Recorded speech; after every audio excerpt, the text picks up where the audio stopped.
திருச்சிற்றம்பலம்.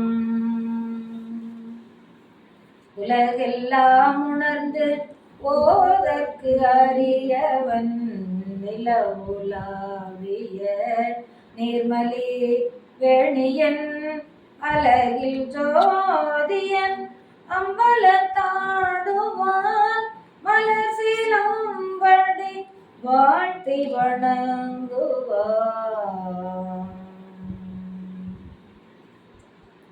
மதிப்பிற்கும் அன்பிற்கும் உரிய அடியார் பெருமக்களே, அனைவருக்கும் முதற்கென பணிவான வணக்கங்களை தெரிவித்துக் கொள்கிறேன். நாம் வாரந்தோறும் பார்த்து வருகின்ற திருத்தொண்டர் புராணம், தொண்டர்தம் பெருமை என்ற தலைப்பிலே ஒவ்வொரு நாயன்மாரையும் பார்த்து வருகின்றோம். அந்த வரிசையிலே இன்று நாம் பார்க்கிறது மூர்த்தி நாயனார். உம்மையால் உலகாண்ட மூர்த்தி நாயனார் என்பார் சேக்கிழார் பெருமான். அப்படி மூர்த்தி நாயனார் அவருடைய வரலாற்றை பற்றி நாம் பார்க்க போகிறோம். பொதுவாக 64 நாயன்மார்களிலும் துறவரத்திலே இருந்து இறைவன் திருவடியை அடைந்தவர்கள் 2 பேர். ஒருவர் திருநாவுக்கரசர், ஒருவர் மூர்த்தி நாயனார். திருநாவுக்கரசு நாயனார், மூர்த்தி நாயனார். மூர்த்தி நாயனார் அரசராகி இறைவன் திருவடி அடைந்தார், நாட்டுக்கு அரசராகி திருவடி அடைந்தார். நாவுக்கு அரசராகி திருவடி அடைந்தார். ஒருத்தர் நாவுக்கரசர், இன்னொருவர் நாட்டுக்கு அரசர். ஆனா நாட்டுக்கு அரசராக முதலில் மூர்த்தி நாயனார் இருந்தாரா என்றால் இல்லை. அவருடைய திருத்தொண்டு, இறைவனுக்கு செய்கின்ற திருத்தொண்டு என்ன என்றால், இறைவனுக்கு சந்தன காப்பு செய்வதற்காக சந்தனத்தை அரைத்து தருகின்ற திருப்பணியை செய்து வந்தார். இவர் பாண்டிய நாட்டிலே அவதாரம் செய்தார். மிகவும் பழமை வாய்ந்தது பாண்டிய நாடு. முத்தமிழ் வளர்ப்பதற்கு முச்சங்கம் வைத்து தமிழை வளர்த்தது பாண்டிய நாடு. 64 திருவிளையாடல்களும் மதுரையிலே இறைவன் நடத்தினார். இறைவனுடைய திருவிளையாடல்கள் 64 திருவிளையாடல்கள் நடந்த பெருமைக்குரிய, மிக பெரும் பெருமைக்குரிய நாடு பாண்டிய நாடு. இறைவனே அரசனாக இருந்து அரசாண்டது பாண்டிய நாடு. அம்மை தடாதகை பிராட்டியாக அவதாரம் செய்தது, அங்கிருந்தது, அரசாட்சி செய்தது பாண்டிய நாடு. சொக்கேசரும் மீனாட்சியுமாக இப்பொழுதும் நமக்கு இருந்து அருள் புரிவது மதுரை. பாண்டிய நாட்டின் தலைநகரம் மதுரை. அப்படி நல்வழியில் பெற்ற செல்வக்குடியினர் பலர் வாழும் நாடு என்பார் சேக்கிழார். செல்வங்கள் எத்தனையோ வழியிலே யாருக்கோ வருகிறது. ஆனால் இங்கே அழுத்தம் திருத்தமாக என்ன சொல்லுகிறார்? நல்வழியில் பெற்ற செல்வங்களை பெற்ற குடிமக்கள் பலர் வாழ்கின்ற நாடு. அப்பமாட மாளிகை, கூட கோபுரம், நிறைந்த வளமை உடையதாக, நிலவளம் சரி, நீர்வளம் சரி, மக்கள் நிறைந்த வாழ்ந்து கொண்டிருக்கின்றார்கள். இன்றும் அப்படித்தான், அன்றும் நல்ல வளமுடைய நாடு. இப்போது என்ன இன்னும் ஒரு பெயர் அதற்கு? தூங்கா நகரம் என்று அதற்கு ஒரு பெயர். நீங்கள் அந்த மதுரை என்ற பெயரை பார்த்தாலே மிகச் சிறப்பு மிக்கதாக அமையும். நம்முடைய செந்தமிழ் மொழியிலே அதற்கு அழகான பொருளை சொல்லுவார்கள். மதுரை என்றால் 3 எழுத்து, ம து ரை. முதல் 2 எழுத்து எடுத்துக்கொண்டால் மது, தேன். முதல் எழுத்தையும் கடைசி எழுத்தையும் எடுத்துக்கொண்டால் மறை, அது வேதம். அந்தரா இடையினரா, ஆனால் நாம் வல்லினராவுக்கு பொருள் சொல்லுகிறோம். மறை வேதம் எடுத்துக்கொள்ளலாம். 2வது எழுத்தும் 3வது எழுத்தும் சேர்த்து சொல்லும் பொழுது துரை, அரசர். அரச வாகிலே வாழக்கூடிய வாழ்வினை உடையவர். அந்த மாதிரி இருக்கிறவங்க அங்கு வாழ்கிறார்கள். ஆக மதுரைக்கு அழகான தமிழ் மொழி இப்படி கற்பனை நயத்திலே உண்மையாக கூட வளம் வருகின்ற அளவிலே தமிழிலே நாம் காணலாம், பொருளை காணலாம். இப்படி பாண்டிய நாடு முத்துடைத்து, ஔவையார் சொல்லுவார்கள், சோழ நாடு சோறுடைத்து, பாண்டிய நாடு முத்துடைத்து, சேர நாடு வேடம் உடைத்து. வேடம்னா யானை. தொண்டை நாடு கல்வி உடைத்து, கொங்கு நாடு பண்புடைத்து. வாங்க உட்காருங்க, எப்போ வந்தீங்க, இந்தாங்க தண்ணி குடிங்க. எத்தனை தான் குளிரில் ஒருத்தர் நம்ம ஊருக்கு வந்தாலும் கூட, நம்ம வீட்டுக்கு வந்தாலும் கூட, எத்தனை தான் பனியில குளிர்ல வந்தாலும் நம்ம என்ன செய்வோம்? முதல்ல தண்ணி கொடுப்போம். தண்ணி பச்சை தண்ணி, பச்சை தண்ணிங்கிறத விட குளிர்ந்த நீர். தண்ணீர்னாலே குளிர்ந்த நீர், தன்மை, குளிர்ச்சி, நீர், குடிக்கிற நீர். அப்போ குளிர்ச்சி பொருந்திய நீருக்கு தண்ணீர்னே பேர். அப்போ மாறி இருக்கு வெந்நீர்னு சொல்லுவோம். தண்ணி வெப்பமாக்கி கொடுக்கிற நீர் வெந்நீர். அதெல்லாம் இல்லாமல் நம்ம பச்சை தண்ணின்னு சொல்லிட்டு இருக்கிறோம். அதுக்கு கலர் கொடுத்து பச்சை தண்ணிங்கிறது நம்ம கிராம வழக்கில் சொல்லுவோம். ஆக பாண்டிய நாடு முத்துடைத்து, முத்துக்கு அதான் பாண்டிய நாட்டில் சொல்லுவாங்களாம், மனைவிய, தன்னுடைய மனைவிய தன் மச்சனன் கையில பொறுப்பாக கொடுத்துட்டு அவங்க முத்து குளிக்க போவாங்களாம். முத்து குளிக்க போது இடுப்புல ஒரு கயிறை கட்டி அவங்க நதியில இறங்குவாங்களாம். ஆனா இன்னொரு கயிறினுடைய இன்னொரு நுனி மனைவியோட அண்ணனா தம்பி மச்சினர்கிட்ட கொடுத்துருவாங்களாம். அப்ப தப்பி தவறி உள்ள போயிட்டா கூட மச்சினர் பாதுகாப்பா காப்பாத்திடுவாரு. ஏன்னா தங்கச்சியோ அக்காவோ அவருடைய கணவன். இந்த மாதிரி உறவு நெருக்கத்திலே அது சொல்றது ஒரு பழக்கம். அப்படி அங்கே முத்தும் முத்தமிழும் சிறப்பாக வளர்ந்த ஒரு நாடு. செந்தமிழ் கழகம் சந்தன சோலையும் நிறைந்து விளங்குகின்றது. செந்தமிழ் கழகங்கள் மதுரையில தான் முத்தமிழ் 3 தமிழ் சங்கங்கள் வைத்து வளர்த்தது. அது பெரும் சங்கங்கள். அது தவிர இப்பெல்லாம் நம்ம நிறைய பேர் இப்போ சாதனா சங்கம் அங்கே ஒன்று இங்கொன்றுமா வச்சு நம்ம பாடம் சொல்றோம். அது மாதிரி நிறைய இடங்கள்ல சொல்றாங்கல்ல, அந்த மாதிரி நிறைய இடங்கள்ல அமைப்புகளை வச்சு தமிழ் வளர்த்த பூமி. சந்தனச்சோலை பொருந்தி இருந்தது. இந்த சந்தனச்சோலைங்கிறது எதுக்காக இந்த இடத்துல சிறப்பா குறிப்பிடுறாங்கன்னா, நம்முடைய மூர்த்தி நாயனார் இறைவனுக்கு சந்தனம் அரைத்து கொடுத்து காப்பு செய்து வழிபடுவதற்குரிய திருத்தொண்டு செய்கிறார். அதனால் இந்த இடத்துல சந்தனச்சோலைன்னு அழகா சொல்றார், அதை குறியீடாக வச்சு. புரியுதுங்களா? அந்த மாதிரி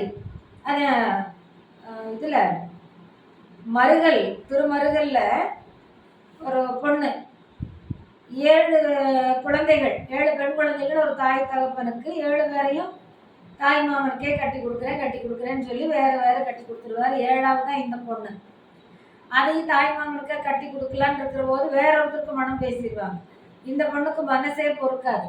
சரி, தாய் மாமனை கூப்பிட்டுட்டு வந்துடுவாங்க. வெளியில வந்து ஒரு கோயிலில் தங்கி இருக்கும்போது பாம்பு குத்திடும், அவர் இறந்து போயிடுவாரு. அப்ப இந்த பொண்ணு வருந்தது, இறைவா நான் இப்படி வந்துட்டேனே, என்னுடைய தாய் தந்தைகள் இவரை ஏமாற்றுகிறார் என்று நான் மனம் வருந்தி இவரோடு வந்தனே, இப்ப இவரோ இறந்துட்டாரு, எனக்கு நீதான் அருள் புரியணும்னு பாடும்போது தான் ஞான சம்பந்தர் வந்து பாம்பின் விஷத்தை எடுத்து அவனை காப்பாற்றி அந்த பொண்ணோட திருமணம் செய்து வைப்பார். அந்த இடத்துல அந்த வரலாற்றை சொல்லும் பொழுது, அந்த நாட்டை பாடும் பொழுது, செடி கொடிகள்லாம் புல் பூண்டெல்லாம் மலர்களால் நிறைந்திருக்கிறது அப்படின்னு பாடுவார் சேக்கிழார். என்ன குறியீடு? புல் பூண்டுக்கெல்லாம் மலர் நிறைந்து காணப்படுகிறது, மரஞ்செடி கொடிகளில் எல்லாம் மலர் நிறைந்து காணப்படுகிறது, என் ஒருத்தியின் மலரை பறித்து விட்டாயே. புரியுதா உங்களுக்கு? அப்போ என்னுடைய ஒரு கொடி, பெண்களை கொடின்னு சொல்ற பழக்கம், என்னுடைய ஒருத்தியின் இந்த ஒரு கொடியின் மலரை பறித்து விட்டாயேங்கிற மாதிரி. அப்ப குறியீடு எப்படி அமைகிறது? தனி மலர்கள் அமைந்தது, ஒரு மலர் எனக்கு இல்லாமல் போயிட்டாங்கிறது வருத்தம். ரொம்ப அழகா இருக்கிறது. அந்த மாதிரி இங்கே சந்தன காப்பு செய்யறதுக்காக, இறைவனை வழிபடுவதற்காக திருத்தொண்டு செய்கிறார். அந்த குறியீடை வச்சு சந்தன சோலைகளும் செந்தமிழ் சங்கங்களும் நிறைந்திருக்கின்ற இடம். இது ஒரு சின்ன ஒரு அழகிய கற்பனை நயம், வர்ணனை நயம், நம்ம நயமாக பார்க்கக்கூடிய இடம். பொதியமலை தென்றல் அப்படியே தழுவி வரும். அதே மாதிரி தேன்பாராக இந்த செந்தமிழ் காதிலே வந்து விழும். செந்தமிழ் நாடென்னும் போதினிலே இன்பத்தேன் வந்து பாயுது. தேன் அது இன்பத்தேன், தேனே இன்பம்தான், மேலும் இன்பம் சேர்த்துகிறார், வந்து பாய்கிறது. இப்படி அமைப்புகளில் நிறைய தமிழ் வளர்க்கக்கூடிய வேறு வேறு இலக்கிய சங்கங்கள், சித்தாந்த சங்கங்கள், சாஸ்திர சங்கங்கள், திருமுறை சங்கங்கள், திருப்புகழ் சங்கங்கள் என்று எத்தனையோ வைத்து நடாத்துகின்றார். அதெல்லாம் காதல வந்து விழுது. அப்போ இப்படிப்பட்ட நாடு பாண்டிய நாடு, அதனுடைய தலைநகரம் மதுரை. இத்தகைய பல்வேறு சிறப்புகள் பொருந்தி இந்த மதுரையில தான் மூர்த்தி நாயனார் அவதாரம் செய்திருக்கிறார். அவர் நாள்தோறும் தன்னுடைய இயல்பான நியதியான கடமையாக இறைவனுக்கு நல்ல சந்தனத்தை அரைத்து கொடுக்கின்ற திருத்தொண்டை செய்து வந்தார். அதற்கு பெரிய பாறை, கல்பாறை. இந்த கல்பாறையிலே மேலே இந்த சந்தனம் பதிய வைத்திருப்பார்கள். இன்றும் மதுரை திருக்கோயிலிலே அந்த சந்தனம் அரைக்கின்ற பாறை இருக்கின்றது. நீங்கள் எப்போ போனாலும் பார்த்துட்டு வரலாம். அப்படி சந்தனம் அரைத்து காப்பு செய்து கொண்டு வந்திருந்தார். வணிகர் குலத்திலே பிறந்தவர். இவருடைய இயல்பு என்ன அப்படின்னா, அகப்பற்று புறப்பற்று எல்லாம் நீங்க ஒரு துறவியாக வாழ்ந்திருந்தார். குடும்ப தொடர்பே அவருக்கு இல்லை, மனதிலும் ஆசை இல்லை, புற உலகிலே அந்த பொருட்களை பார்த்தும் ஆசை இல்லை. வைராக்கியம் என்று சொல்லுவார்கள். இது அந்த ஆசையில உலக பற்றுக்களை துறந்தவர், குடும்ப தொடர்பு அற்றவர். அந்த மாதிரியாக இருந்து கொண்டு வாழ்ந்து வந்தார். இந்த நித்திய கடமையை செய்கின்ற பொழுது அந்த சந்தனக்காப்பு, இப்போ நீங்கள் இதில் உத்தரகோச மங்கையில் பார்த்தீங்கன்னா நடராஜ மூர்த்திக்கு முழுக்க அந்த திருவாதிரை அன்னைக்கு திருக்காப்பு சந்தனக்காப்பு செய்துட்டாங்கன்னா அடுத்த திருவாதிரை வரையிலும் அந்த சந்தனக்காப்பு அவர் திருமேனியில தான் இருக்கும். பச்சை கலர் மரகதம் பார்த்தா அது சந்தன கலர் மாதிரி தான் தெரியும். அந்த மாதிரி ஆயிடும். அந்த சந்தனத்தினால் இறைவனை குளிர்விக்கின்ற ஒரு நிலை. உலக உயிர்கள் எல்லாரும் மனது குளிரமா, மனது குளிர்னு என்ன அர்த்தம்? மகிழ்ச்சியாக இருப்பார்கள், சந்தோஷமாக வாழ்கின்றார்கள். அப்போ நாம இறைவனுக்கு அபிஷேகம் செய்து அவரை மன திருப்திப்படுத்துகிறோமானா நம்முடைய மனம் திருப்தி, அமைதி, ஆனந்தம் எல்லாம் அடையும். அபிஷேக பிரியர் நம்முடைய சிவபெருமான், அலங்கார பிரியர் திருமால், சாப்பாட்டு பிரியர் நம் அப்பன், அழகே உருவானவன் முருகன். இப்படிதான் நம்முடைய தெய்வங்களை நமக்குள்ளே சொந்தங்களாக வைத்துக் கொண்டு பார்க்கிறோம். அப்படி ஒரு முறை இறைவனுக்கு சந்தன காப்பு செய்தவர்கள், ஒரு முறை நீங்க சந்தன காப்புனால இறைவனுக்கு அபிஷேகம் பண்ணீங்கன்னா தேவர்களுக்கு 1 கோடி ஆண்டு. இப்ப நமக்கு 365 நாள் ஒரு வருஷம், தேவர்களுக்கு அது ஒரு நாள் தான். அப்ப 6 மாசம் காலை பொழுது, 6 மாசம் மாலை பொழுது. அப்போ நம்முடைய 365 நாள் ஒரு நாள் தேவர்களுக்கு அப்படின்னா அந்த தேவர்கள் வருஷம் கோடி, 1 கோடி வருஷம் அப்படின்னா எத்தனை காலம் ஆகிறது? அத்தனை நாட்களுக்கும் இறைவன் திருவடியில பிரியாமல் இருப்பார்கள். அவர்களுக்கு பிறப்பு என்பதே இல்லை என்று பொருள். அதனால இறைவனுக்கு சந்தன காப்பு செய்யலாம். நாம் எல்லாம் தண்ணீரால் அபிஷேகம் பண்றோம். திருமஞ்சன 16 வகையான பொருட்கள், அதுல சந்தனம் வந்து நீங்க கடைசியில சந்தன காப்பை போடுங்க. ஒரு நாளைக்கு திருநீர் காப்பு போடுங்க, ஞானம் கிடைக்கும். அந்த மாதிரி பண்ணுங்க. இதெல்லாம் நம்முடைய மன அமைதி, நிம்மதி, ஆனந்தம், நல்வாழ்க்கை, குடும்பம், குழந்தை குட்டிகளோட, சுற்றத்தாரோட அன்போட இருக்கின்ற அமைதியான ஆனந்த வாழ்க்கை தரக்கூடிய விஷயங்கள் இவையெல்லாம். இப்படி இடையராது செய்து வந்தார்.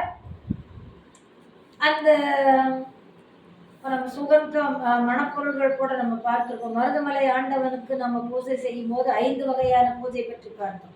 எல்லா ஆண்டவர்களுக்கும் பூஜை செய்யும் போது இந்த 5 இருக்கணும். 1 அபிஷேகம், 2 அந்த அபிஷேகம் செய்த பின்னால மேனியெல்லாம் தொடச்சிட்டு புனுகு சவ்வாது போன்ற மணப்பொருள்களை பூசுவது, அப்புறம் ஆடையெல்லாம் அலங்காரமா அணிவித்து மலர் மாலைகளை புனைவது. இந்த 2, இந்த 1 மனம், இன்னொன்று மனம் தூப தெய்வம். அப்ப மனம் காட்டுவது என்கின்ற வகையில 2 அமைகிறது. 1 அபிஷேகம், மனம் செய்வது என்பது மலர் மாலைகளாலும் சந்தன பூச்சிகளின் அந்த இது கஸ்தூரி, புனுகு, ஜவ்வாது இந்த மாதிரி பூச்சினாலும் மலர் மாலைகளின் மனத்தினாலும் அழகு செய்வது. அப்புறம் தூப தெய்வம் ஆச்சுங்களா. 3வது அலங்காரம் செய்வது, 4வது திருவிளக்கு ஏற்றுவது, 5வது நைவேத்தியம். இந்த 5 முக்கியம். அப்படி போல இந்த சுகந்தம்ங்கிறது, மனம்ங்கிறது எப்படிப்பட்டதுன்னு சிவபுண்ணிய தெளிவு அப்படிங்கிற நூல் சொல்லுதுன்னா, சுகந்த கந்தம் கலவிய லேபனம் உகந்த லிங்கத்து ஒரு தினம் சாத்தினோர். இந்த சுகந்த கந்தம், கந்தம்னா மணப்பொருள், இந்த சந்தானத்தை கலந்து ஒரே ஒரு நாளைக்கு லிங்கத்துல சாத்தி வழிபட்டவர்கள் பாவம் இழந்து, பாவங்கள்லாம் போய் இதுவரையிலும் செய்த பாவமெல்லாம் போய் இமையவர் கோடி ஆண்டு, இமையவர்களுடைய கோடி வருஷம் அகம் தெளிந்து அங்கு அரண்பதி நண்ணுவார். அகம் தெளிந்து என்ன? இறைவனையே மனதுக்குள்ள எண்ணி, மனதாலும் வாக்காலும் செயலாலும் இறைவனையே கொண்டிருக்கிற காரணத்தினால மனது தூய்மையாக இருக்கும். இறைவனை தவிர அங்கு ஒரு நினைவும் வேறு நினைவுல இருக்காது. அப்படி இருந்து கொண்டு அரண் திருவடியிலேயே இருப்போம். அதை விட நமக்கு என்ன பேர்? அதுதான் உலகத்தில். அதனால இந்த வாரத்தினுடைய திருப்புகள் விளக்கம் ஒன்று கேட்டு பாருங்க. அந்த குருவர்கள் ஆன்மீகம் நான் சேர்க்கிறேன். இந்த ஞானங்கிறது ரெண்டா நம்ம சொல்லியிருக்கோம். அது இந்த இடத்துல நம்ம பொருத்தி பார்த்துக்கலாம். இதை இடையராது செய்து வந்தார் யாருங்க? மூர்த்தி நாயனார். மூர்த்தி கீர்த்தியுடையவர், பெருமை, புகழ். கீர்த்தின புகழ். ஒரு சமயம் மண்ணாசை கொண்ட ஒரு அரசன், வடுக கருநாட்டு மன்னன். அவன் பேரு வடுக கருநாட்டு மன்னன்கிறதையே சேக்கிழார் குறிப்பிடுகிறார். வடுக கருநாட்டு மன்னன்கிற ஒருத்தன் மண்ணாசை கொண்டு பாண்டிய நாட்டை எதிர்த்து வந்து பாண்டியனோடு போரிட்டு வென்று விடுகிறான். வென்று கொண்டு தன்னுடைய ஆளுகைக்கு ஆட்படுத்தி கொண்டு பாண்டிய நாட்டை மதுரையை தலைநகராக கொண்டு ஆண்டு வருகிறான். அவன் வல்லமையானவனை தவிர நல்லவன் அல்ல. மக்களுக்கு எந்தெந்த வகையிலே துன்பம் கொடுக்க முடியுமோ அத்தனை வகையிலும் துன்பம் கொடுப்பான். காரணம், அவன் சமண சமயத்தை கை கொண்டு ஒழுகுகின்றான். பாண்டிய நாடு ஒரு காலத்துல சமண சமயத்தை கை கொண்டு ஒழுகிய நாடாகத்தான் இருந்தது. நின்ற சீர் நெடுமாறன் கூன் பாண்டியன் மங்கையர்க்கரசியார் வந்த பின்னால்தான் மங்கையர்க்கரசியார் அந்த கூன் பாண்டியனை நின்ற சீர் நெடுமாறனாகிய ஆக்கியதற்கு காரணமே சமணத்திலிருந்து சைவத்திற்கு கொண்டு வந்ததனுடைய அடையாளம். அவன் கூன் பாண்டியன், மங்கையர்க்கரசியாருடைய கணவர். அவர் பாண்டிய நாட்டை ஆண்டு வந்தார். அதுக்கப்புறம் தான் உங்களுக்கு தெரியுமே, அவருக்கு வெப்பு நோய் கொடுத்து சமணர்கள்லாம் ஒரு பக்கம் வெப்பத்தை போக்குறாங்க, முடியல. ஞான சம்பந்தர் வந்தாரு. மந்திரமாவது நீர் காதலாய் கசிந்து பாடி திருநீர் சாத்தினாரு. நோய் போன இடம் தெரியல. அப்புறம் அந்த பக்கமும் அப்படி பண்ணார். அவரால் தான் அவர் சைவ நெறிக்கு வந்தார். யாருங்க? பாண்டியன். அதனால அவருடைய ஞான சம்பந்தர் அவருக்கு வைத்தியம் செய்ததுனால, வைத்தியம் தான் சொல்லணும், செய்ததுனால அவருடைய அந்த வெப்பு நோயும் தீர்ந்தது, கூனும் போனது. அப்ப நின்ற சீர் நெடுமாறனாக ஆகி அது வரையெல்லாம் என்ன பெருமை பாருங்க. அவ அந்த மாதிரி பாண்டிய அரசனை வென்று இவன் ஆளுகைக்கு உட்பட்டான். சமணத்தை கடைபிடித்ததனாலே அவன் பல்வேறு வகையிலே மக்களுக்கு தீங்கிழைத்து வந்தான். அப்படி தீங்கிழைத்த பொழுது அது மூர்த்தி நாயனாரையும் வந்து அடைந்தது. என்னவாயிற்று? கோயில்னு ஆகாதப்ப சமணர்களுக்கு சைவ கோயில்கள் எப்படி? கோயில்களுக்கு இல்லாமல் செய்வதற்கு தொல்லைகளை எத்தனையோ கொடுத்து வந்தார். இன்று வரையிலும் நடக்கிறது. சிலையை உடைக்கிறார்கள், கோயிலை இடிக்கிறார்கள். இன்றும் அந்த காரியம் நடந்து கொண்டுதான் வருகிறது. எவ்வளவு மேன்மை பெற்று உயர்ந்த காலத்திலே, விஞ்ஞானம் பெருகிய காலத்திலே, அறிவுபூர்வமாக வாழ்ந்து வருகின்ற இந்த காலத்திலே கூட திருமேனியை இடிக்கிறார்கள், கோயிலை இடிக்கிறார்கள், உடைக்கிறார்கள். கொடுமையாக இருக்கிறது. அது ஒரு புறம் இருக்கட்டும். ஆக இவன் கொடுமை செய்தது மூர்த்தி நாயனாரையும் பாதித்தது. எப்படி? சந்தனக்கட்டையே இவருக்கு கிடைக்காமல் செய்து விட்டான் அந்த அரசு. சந்தனக்கட்டை இருந்தால் தானே நீ சந்தனம் அரைத்து இறைவனுக்கு சந்தன காப்பு செய்வான். அந்த சந்தனக்கட்டையே கிடைக்காமல் அவன் செய்து விட்டான். ஏன்னா குறிப்பாக அவன் சிவனடியார்களை ரொம்பவும் துன்புறுத்தினான். கோயிலை அண்டித்தானே இருப்பார்கள். அப்படி மூர்த்தி நாயனாருக்கு இப்படி ஒரு சோர்வு வந்தது. சிவபெருமான் திருவடிகளையே மெய்யானதாக கொண்டு அதுவே எனது மெய் வாழ்க்கை என்று வாழ்ந்து கொண்டு இருந்தவர், தமக்கு துணையும் அவரே, தாம் அடைகின்ற பொருட்களும் அவரே. இதெல்லாம் முக்கியமான வார்த்தைகள், அந்த பாடல்கள் இருக்கிற வார்த்தைகள். 49 பாடல்கள் இந்த மூர்த்தி நாயனாருடைய புராணத்தில். அப்படி எல்லாமே அவருக்கு இருக்கின்ற காலத்தில் இப்படி ஒரு சோதனை வந்த பொழுது அவருக்கு ரொம்ப வருத்தம். ஏன்னா எத்தனை துன்பம் வந்தாலும் இடைவிடாமல் அந்த வேலையை செய்து வந்தார். அது வேலைங்கிறத விட தொண்டுன்னு தான் சொல்லுவேன். செய்து வந்தார். அப்படி இருப்பவருக்கு இது முட்டுக்கட்டையாக இவன் செய்து விட்டானே என்ற ஒரு வருத்தம். இவர் துன்பம் தர தர பல மடங்கு அன்பு காட்டி பணி செய்தாராம். அதையும் ஒரு வார்த்தை நம்முடைய சேக்கிழார் பெருமான் சொல்லுகிறார். எப்பவுமே குழந்தைகளுக்கு பாருங்க, வேண்டாம் வேண்டாங்கத்தான் வேணுங்கிற மாதிரி நம்ம அதிகமாக செய்யும். நம்மளுக்கே அந்த மாதிரி சில நேரங்களில் வந்து அமையும்.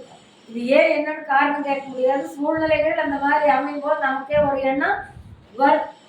என்ன நமக்கு வந்து பெருசானதுனால சரிப்போ அப்படின்னு சொல்றோம். ஆனா இது இயல்பா எல்லாருக்குமே வரும். மிகுந்த அன்போடு செய்து வந்தால், ஆனாலும் ஒரு நாள் சந்தனம் அரைத்து காப்பு செய்வதற்கு வழி இல்லாமல் போனது.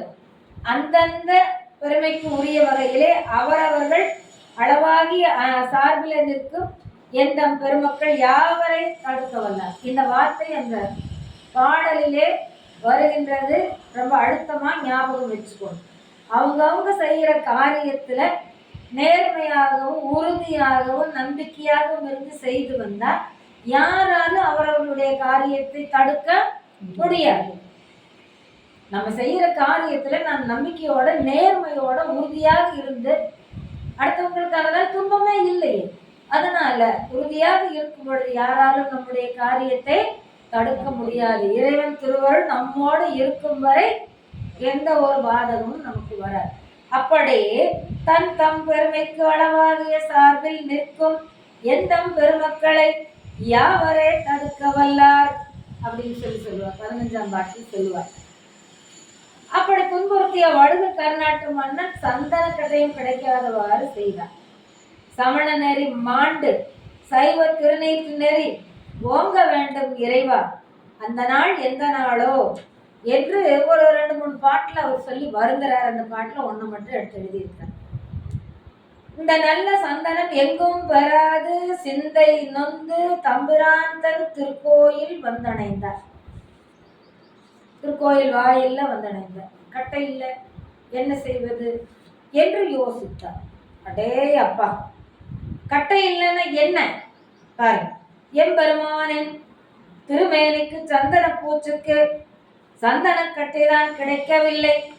அதனால் என்ன, சந்தனம் தேய்க்கும் கைதான் இருக்கிறதே என்று வட்டமான அந்த பாறையில் தன் முழங்கையை வைத்து தேய்த்தார்.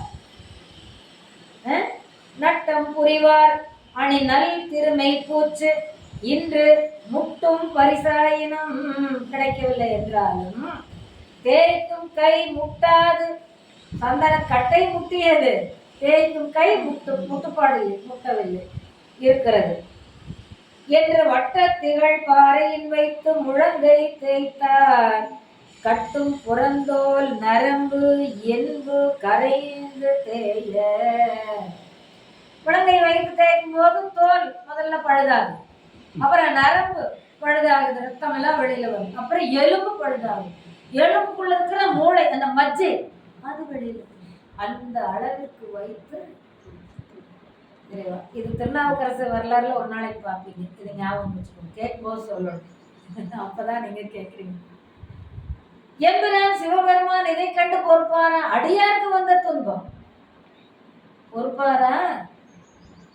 ரொம்ப ரொம்ப உவந்து ஓடி வந்து அருள் புரிகின்றார். ஐயா மூர்த்தி கேளு, அன்பின் துணிவால் இது செய்திடல். உன்னுடைய அன்பின் துணிவினால நீ இது செய்யாதப்பா.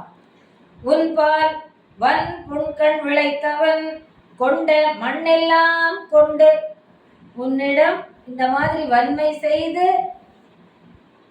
துன்பத்தை விளைத்திருக்கின்றானே அந்த வடுகக்கரு நாட்டு மன்னன், அவன் கொண்ட மண்ணெல்லாம் நீ கொண்டு அரசாழ்வாய். அவன் கொண்ட பூமிக்கு ஆசைப்பட்டு மண்ணுக்கும் பொருளுக்கு ஆசைப்பட்டு தானே வந்தான். அவன் கொண்ட இந்த மண் இந்த பூமியை இந்த பாண்டிய நாட்டை நீ கொண்டு அரசாழ்வாய்.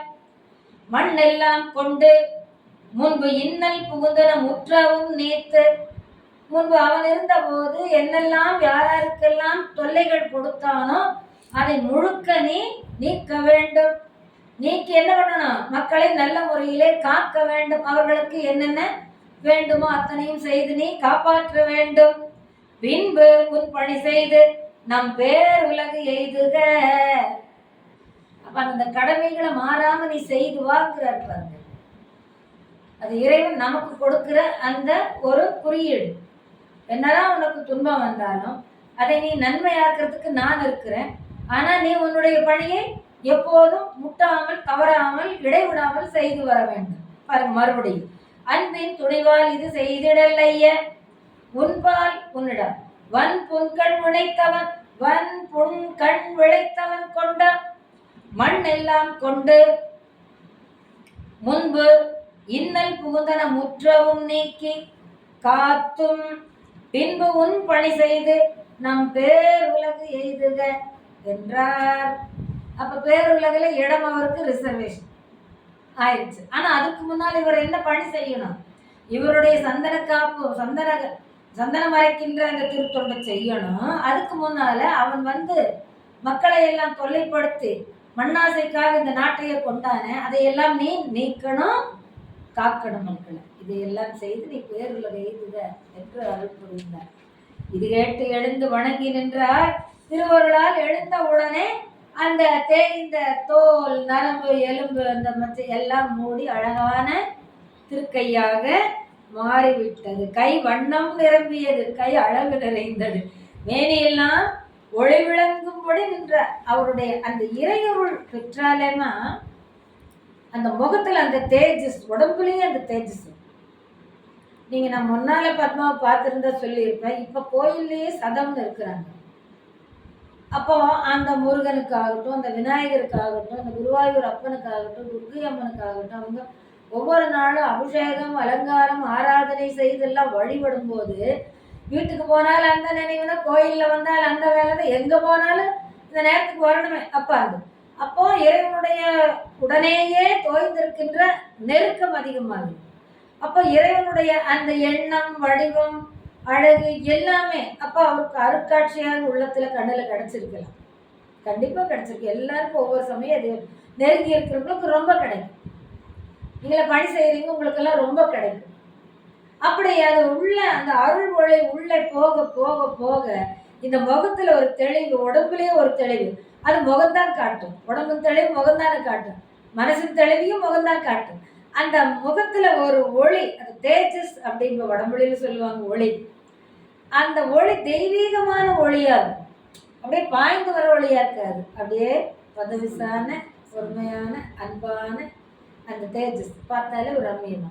நீங்க பாருங்க, காஞ்சி பெரியவரை இளைய வயதுல எப்படி பார்த்துருக்குமோ தெரியாது. அந்த இப்போ நமக்கு அந்த முதுமை கோலத்திலேயே பொடி மாண்டி போட்டு உட்காந்துட்டு அந்த ஒரு குச்சி அந்த அதுக்கு என்ன தண்டு கையில வச்சுட்டு அப்படியே சிரிச்ச முகமோட உட்கார்ந்து இருக்கிறதா நமக்கு அழகாக ஒரு காமியம். கருணை, அதான் கருணை. வடிமுறு மூப்பு அப்படின்பாரு சுந்தரர். சேக்கடார் பெருமான் அது சொல்லுவார் சுந்தரர் வரல. வடிமுறு மூப்பு, வயதாய் போச்சு ஆனாலும் இந்த அழகு எனக்கு, அதுதான் அழகு. இப்ப தக்காளி காய் எடுத்துக்கோங்க, அழகா இருக்குமா? பழம்தான் அழகு. வாழைக்காய் எல்லாமே பழம் எடுக்க பழம்தான் அழகு. அதுதான் கனிந்திருக்கும், அதுதான் இனிந்திருக்கும். அந்த மாதிரி அவங்களுடைய உடம்பு எல்லாமே ஒளி வீசுது. அது முகத்துல அழகா தெரியுது. முகமெல்லாம் அருள் ஒளி. ஏன்னா இறைவன் திருவருள் பாஞ்சிருக்கிறதுனால அருள் ஒளியோடு அவர் விளங்கினார். அந்த நாளில் இரவு பொழுதிலே என்னாச்சு? சமன் வாழ்ந்த மன்னர் இறைவன் அந்த அசரீரியாக சொன்ன அந்த வாக்கு நிகழ்ந்த அந்த இரவு பொழுதிலேயே அந்த வடுகு கருநாட்டு மன்னன் இறந்து என்ன ஏது என்று சொல்ல முடியாது. இறைவன் திருவருள் இப்படிதானே, இப்படித்தான். அவருக்கு என்ன நோய் இருந்தா போருக்கு எதிர்த்து வந்தாங்களா, எப்படி செத்தா, அதெல்லாம் கேள்வி இல்லைங்க. இறைவன் நினைத்தால் அது நடந்தது. அப்படி இருந்து விட்டான். சமன் சார்ந்து வாழ்ந்த மன்னன் வடுக கருநாடர் மன்னன் வாழ்நாளும் முடிந்தது. சங்கரன் சார்பு இல்லோர்க்கு, இந்த ரொம்ப அழுத்தமான வார்த்தை, சங்கரன் சார்பு இல்லோர்க்கு நீடிய செல்வ மெய்நிலையெல்லாம் மின் போன்றது. நிலையாமை உடையது. சங்கரன் சார்பு இருக்கின்றவர்களுக்குத்தான் அவர்களுடைய வாழ்க்கை நீண்ட நெடிய வாழ்க்கையாக இருக்கும். செல்வத்தோடு கல்வியோடு வளமையோடு 16 செல்வங்களும் பெற்று. இறைவனுடைய சார்பு இல்லைன்னா அவர்களுடைய வாழ்க்கையாக இருக்காது. உயர்ந்த நல்லோர்கள் மெய்வாழ் உலகத்திற்கு விரைந்து அணைவது போல நல்லவங்கள்லாம் எப்படி சொர்க்கத்துக்கு விரைந்து போவாங்களோ அது போல இந்த பொய் வாழ்க்கை வாழ்ந்த சமன் சமயம் சேர்ந்து வாழ்ந்த வாழ்க்கை வாழ்ந்த இந்த மன்னன் நரகத்தை நோக்கி விரைந்து போனான் அப்படின்னு ஒரு உதாரணத்தை சொல்லியிருக்காங்க. அதெல்லாம் அருமையான ஒரு வாசகம்ங்க. அரணாரின் அடியாரை அலைத்த தீயோன். எப்படிங்க? அரணாரின் அடியாரை அலைத்த தீயோன், துன்பம் செய்த தீயன். இறைவன் அடியவர்களுக்கு யாரெல்லாம் துன்பம் செய்கிறார்களோ, செய்யணுங்கிறது இல்ல, மனசுல நினைச்சாலே போதும், வாயில சொன்னாலே போதும். உள்ளுவதும் தீதே பிறன்பொருளை கள்ளத்தால் கல்வேமனல். உள்ளத்தால் உள்ளுவதும் தீதே பிறன்பொருளை கள்ளத்தால் கல்வேமனல். அம்மா வச்சிருக்கிற இந்த புஸ்தகம் எனக்கு ரொம்ப அழகா இருக்கு, என்கிட்ட இல்லை, அதை நான் திருடிக்கலாம் நினைக்கிறதே திருடத்துக்கு தான் அர்த்தம். அப்படிதான். அதனால அரணாரின் அடியாரை அலைத்த தீயோன் வெவ்விய வெவ்வாய் நரகத்திடை வீழ விரைந்து வந்தான். நரகத்துக்கு போய் சேர்ந்துட்டான். சேர்க்கிறார். அத அருணகிரி பெருமான் ஒரு இடத்துல சொல்றாரு, அடியார் மனம் சலிக்க எவராயினும் பழிக்க அபராதம் வந்து கெட்ட பிணி மூடி நாள் வரும் பழிக்க அனலோடு அழன்று செத்து விடுவா போல். செத்து விடுவாங்கன்னு சொல்லிட்டாரு. அதனால தப்பி தவறி கூட நம்ம அடியார்களுக்கு ஒரு தீங்கு நினைக்கிறார். யார் யாரும் என்னென்னமோ பேசுவாங்க, தேவையில்லை. அது நமக்கெல்லாம் கருத்துக்கு வேண்டியது இல்லை. அவங்க என்னமோ பேசி போறாங்க, அதுதான் சொல்றேன். அவங்க அனுபவிச்சுட்டு போறாங்க, நம்ம கூட அதை அனுபவிப்பாங்கன்னு சொல்லக்கூடாது. அப்போ அபராதம் வந்து சேரும், கெட்ட பிணி மூடும். பிணியில பிணி கெட்ட பிணி மூடும். அனைவரும் வந்து சீ சீ என்று சொல்லுவார்கள், பழிப்பார்கள். நால்வரும் பழிக்க, நல்ல நால்வர் இருப்பாங்க, அவங்களும் பழிக்க. இந்த நால்வரையும் படுத்துக்கலாம். இந்த நால்வருங்கிறது பொதுவா மக்களை சொல்லும். அனலோடு அழகு தீயில வெந்து செத்து விடுமா போல்.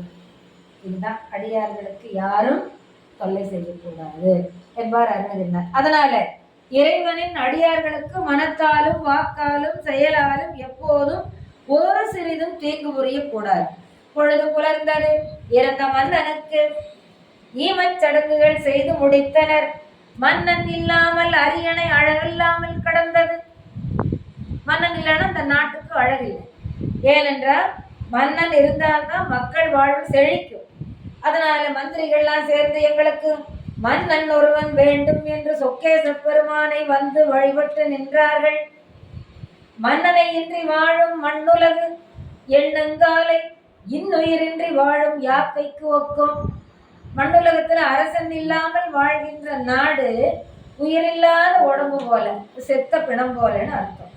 சிறந்த பட்டமணிந்த நெற்றியை உடைய ஒரு யானையின் கண்களை நல்ல துணிகளால் கட்டி அதை புறம் போக விட்டு இந்த அரசாட்சியை ஏற்றுக்கொள்ள ஒரு ஏந்தலை ஏந்தி வருக என்று அந்த யானையை வீதியிலே விட்டார்கள். மந்திரிகள் பெரியோர்கள் எல்லாரும் சேர்ந்து அந்த யானை சென்றது. அது திருக்கோயிலுக்கு போயிடும். பழக்க நேரம் சுத்தி சுத்தி வீதிகள்லாம் வந்து திருக்கோயிலையும் சார்ந்தது. இப்ப மூர்த்தி நாயனார் அங்கே கோயில்ல தானே இருக்கிறார். கையினாலே கையிருக்க கட்டையேன் அப்படின்றது. இந்த கையிருக்க சந்தன கட்டை இருக்கு.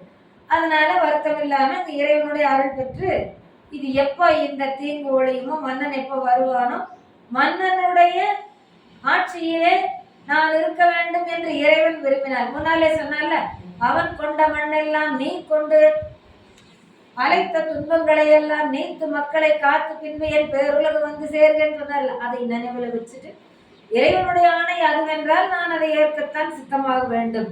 அப்படியே நடக்கும். கோயில் முன்னால் நின்றிருக்கிறார். யானை வந்தது நேராக அவரை தும்பிக்கையிலே அள்ளி அப்படியே தன்னுடைய மத்தகத்தை முதுகின் மேல வைத்து கொண்டு நின்றது. பின்னாலேயே மந்திரிகள் மக்கள் எல்லாம் வந்திருக்கிறார்கள் அல்லவா, எல்லோரும் வந்து அவரை வணங்கி இறக்கி அப்போ நீராட்டெல்லாம் செய்வார்கள். இப்போ நீங்கள் அரச பதவி கொடுக்கறதுன்னா, கிரீடம் மணிமுடி சூட்டுவதுன்னா அவர்களுக்கு நல் மஞ்சள் நீராட்டு சிறப்புகள்லாம் செய்வாங்கல்ல, அந்த மாதிரி இவருக்கு நல்ல தங்க குடத்துல புனித நீரை எல்லாம் வைத்து நீராட்டி சிறப்பு செய்வதற்காக அங்கே மந்திரங்கள் ஓதுகின்றார்கள், அந்தணர்கள் எல்லாம் வேள்விகள் செய்கின்றார்கள்.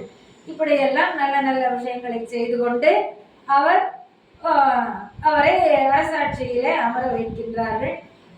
அமர வைப்பதற்கு முன்னால இந்த சடங்கெல்லாம் நல்ல வழிகளை எல்லாம் செய்வதற்கு முன்னால அந்த மூர்த்தி நாயனார் ஒரு வேண்டுதலை வைக்கின்றார்.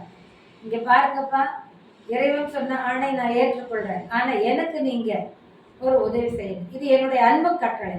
இதுவரையிலும் சமன் சமயத்தை பற்றி வந்திருக்கின்றீர்கள், ஆனால் எல்லோரும் சைவ நெறி சார்ந்து இறைவனை வழிபடுகின்ற இந்த நல்ல நெறி ஓங்கும் என்று நீங்கள் உறுதி கொடுத்தால் நான் அரசாள்கிறேன்.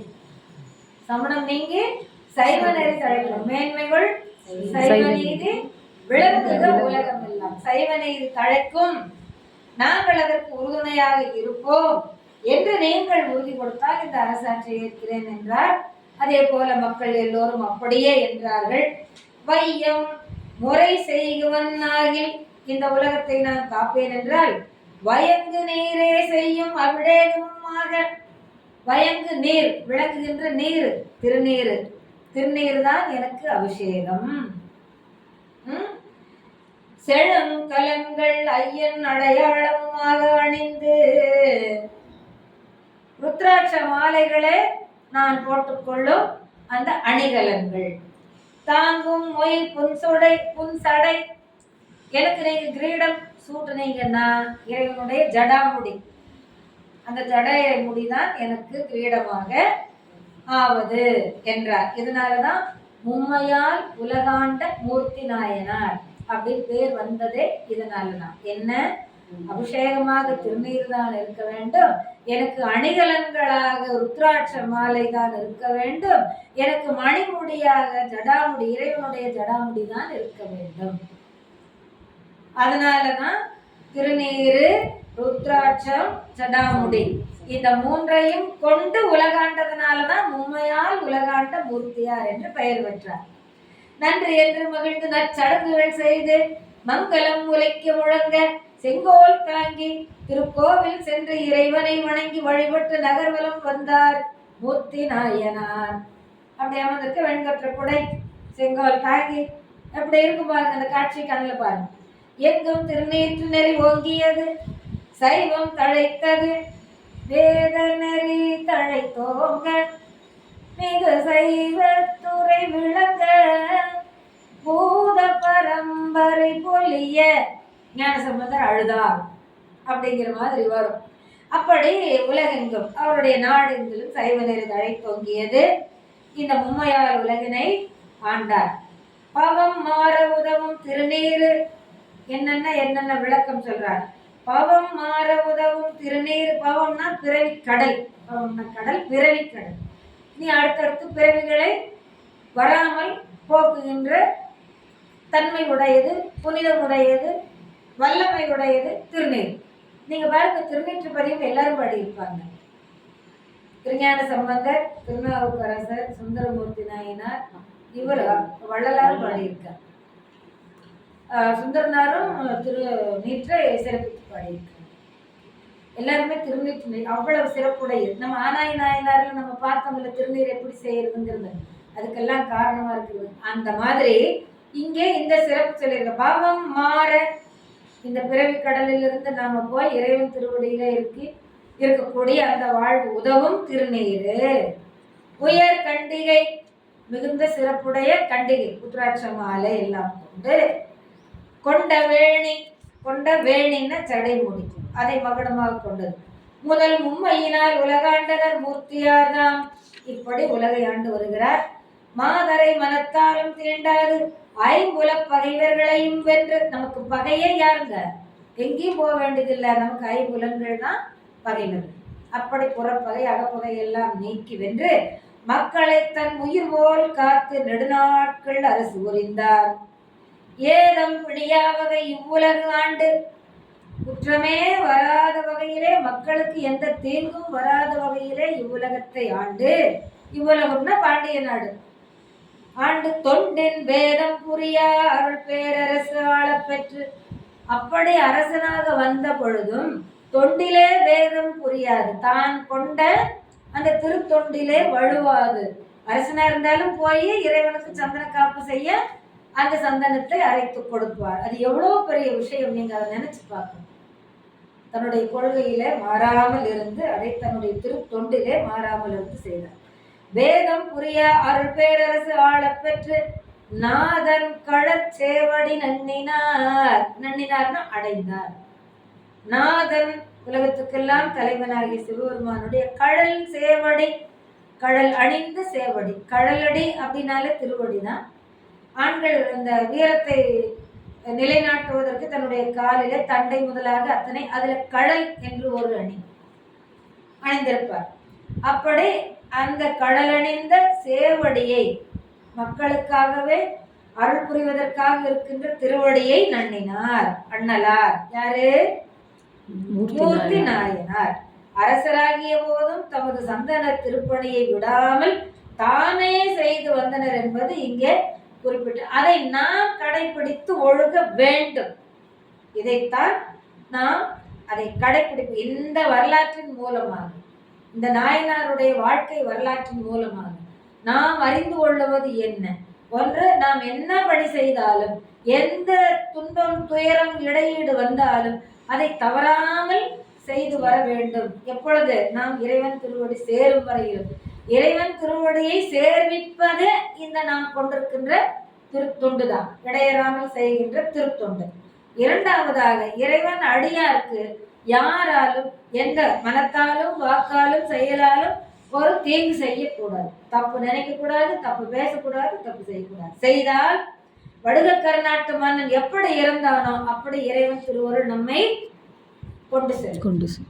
இந்த மூன்று விஷயங்களை நாம் இந்த ஒவ்வொரு நாயனாரின் மூலமாக நாம் ஒவ்வொரு வாழ்க்கை செய்திகளை நாம் கற்றுக்கொண்டும் கடைபிடித்துக் கொண்டும் வருகின்றோம். நம்பிக்கை நமக்கு வேண்டும். அதுபோல நம்முடைய மூர்த்தி நாயனார் இந்த அருமையான செய்திகளை நமக்கு சொல்லி செல்கின்றார்.